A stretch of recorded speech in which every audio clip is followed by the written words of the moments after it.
Dufferin-Caledon. Thank you, Speaker. My question is to the Minister of Community and Social Services.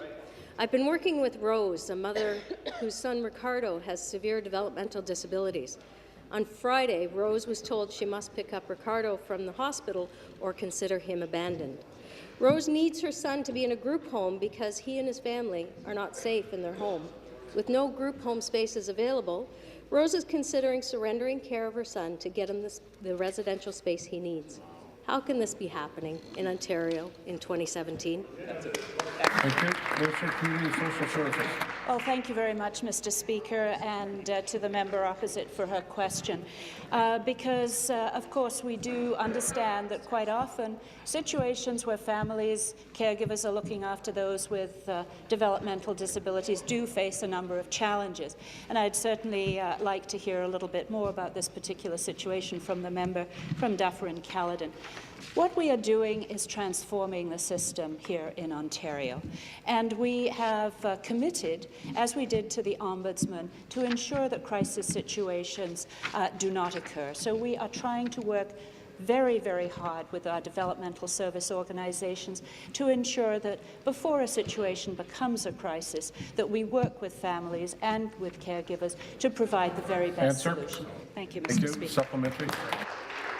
While you're transforming the system, you're giving away $14,000 to people who purchase a Tesla, and individuals, families, are having to abandon their children. In October, media reports said that a young adult was abandoned in Oakville. In the region of Peel, I know of 9 abandonments and 7 threatened abandonments of children and adults with developmental disabilities in the last 2 years alone. Abandonment is the last option for families who've been looking for help from your government.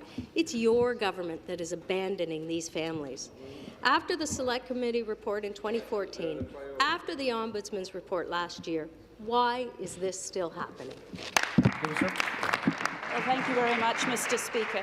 Well, in fact, our government does spend some $2 billion on developmental services here in Ontario. I certainly don't remember hearing from either of the 2 opposition parties in their platforms in the last election about any increase in services for this very vulnerable population, whereas we have made an absolutely unprecedented investment since 2014, $810 million over 3 years, and we are making really meaningful progress. We have eliminated the 2014 passport wait list 1 year ahead of schedule.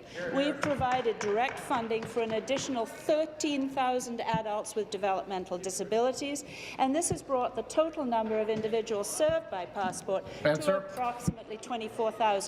This is a program that our government introduced in 2005. It's providing real help for families, and we, of course, will continue to work to ensure everyone is taken care of. Your question.